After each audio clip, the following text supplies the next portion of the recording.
கிறிஸ்துவுக்குள் அன்பானவர்களே, ஆண்டவரும் இரட்சகருமாகிய இயேசு கிறிஸ்துவின் நேற்றின் நாமத்தில் அன்பின் வாழ்த்துக்கள்.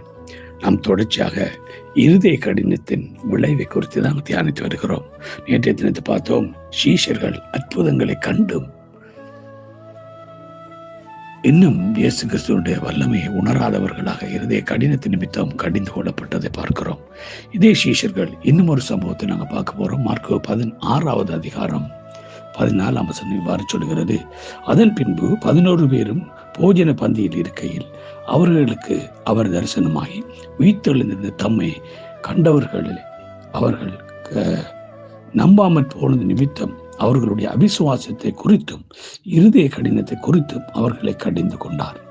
பிரியமானவர்களே, ஆண்டவராகிய இயேசு கிறிஸ்து சொன்னபடி உயிர்த்தெழுந்தார். அவருடைய உயிர்த்தெழுதலை நம்பாமல் போனவர்கள், அவிசுவாசமாய் இருந்த சீஷர்களும் உண்டு. அதே வழியில கண்டும் அதை இன்னும் நம்பாதவர்கள், கண்டும் அதை விசுவாசிக்க முடியாமல் அவிசுவாசத்தை குறித்தும் அவர்களுடைய இருதய கடினத்தை குறித்தும் ஆண்டவர் அவர்களை கடிந்து கொள்கிறார். சீஷர்களுக்கு ஆண்டவராய் இயேசு கிறிஸ்து மத்தேயு 24வது அதிகாரத்தில் பார்க்கிறோம். அவர் ஏற்கனவே சீஷர்களுக்கு தாம் காட்டி கொடுக்கப்பட போறதை, தாம் மறிக்க போறதை, முன்னாள் உயிர்த்தெழுக்க எழுத போறதை மிகவும் அழகாக விளக்கமாக சொல்லியிருந்தார். ஆனாலும் 24வது அதிகாரத்தில் பார்த்தீங்களா இருந்தா, அங்கே அவர்கள் இயேசு கிறிஸ்து உயிர்த்தெழுந்த அந்த கல்லறையை நோக்கி போன பொழுது அந்த ஸ்திரிகளை பார்த்து அங்கே கேட்கிற கேள்வி, அந்த ஸ்திரிகள் பயப்பட்டு தலை கவிழ்ந்து அவரை நோக்கி நிற்கையில் அந்த 2 பேரும் அவர்களை நோக்கி, உயிரோடு இருக்கிறவரை மரித்தோரிடத்தில் தேடுகிறது என்ன? அவர் இங்கே இல்லை, அவர் உயிர்த்தெழுந்தார். அல்லேலூயா. பிரியமானவர்களே, ஆண்டவராய் இயேசு கிறிஸ்து உயிர்த்தெழுவேன் என்று சொன்னார்.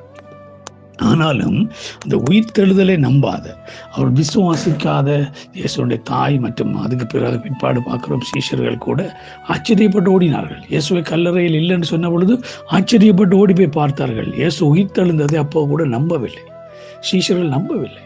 ஆண்டவர் மிக வேதனைப்பட்டார். அதை நிமித்தம் அவர்கள் உயிர்த்தெழுந்த இயேசுவை தரிசித்தவர்கள் கூட இயேசு கிறிஸ்துவோட உயிர்த்தெழுதலை நம்பவில்லை. அதனால தான் ஆண்டவராக இயேசு கிறிஸ்து கடிந்து கொண்டார் சொல்லி பார்க்கிறோம். ஆகவே அதே மாதிரி பார்த்தீங்கன்னா 36-37 வசனத்தில் லூக்காவில் 24ஆம் அதிகாரம் 36-37 பார்க்கிறோம்.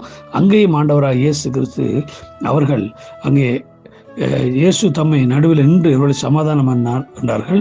அவர்கள் கலங்கி பயந்து ஒரு ஆவியை காண்கிறதா நினைத்தார்கள். பாருங்க, அப்போ கூட அவர்கள் இயேசு கிறிஸ்துவோட உயிர்த்தெழுதலை நம்பவில்லை, அனுபவிக்க கண்ணுக்கு முன்னால் கண்ட பொழுது கூட ஆவி என்று நினைத்தார்கள் என்று பார்க்கிறோம். இதே சீஷர்கள் அந்த உயிர்த்தெழுதல் வல்லமை அனுபவித்த பொழுது அப்போஸ்தலர் 2ஆம் அதிகாரம் 32வது வசனத்தில் பார்க்கிறோம்.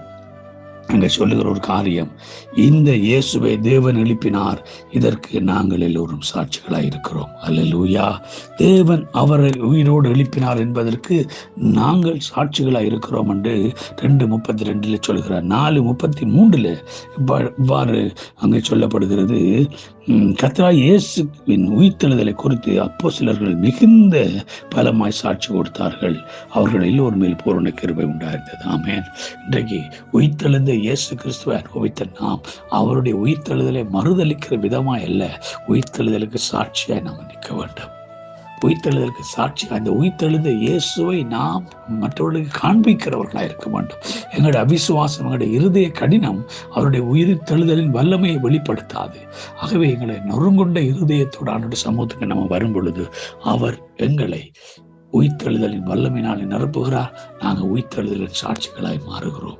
அப்படிப்பட்ட கிருபையை கர்த்தர் தாங்கள் ஒவ்வொருவருக்கும் தந்தருள்வாராக.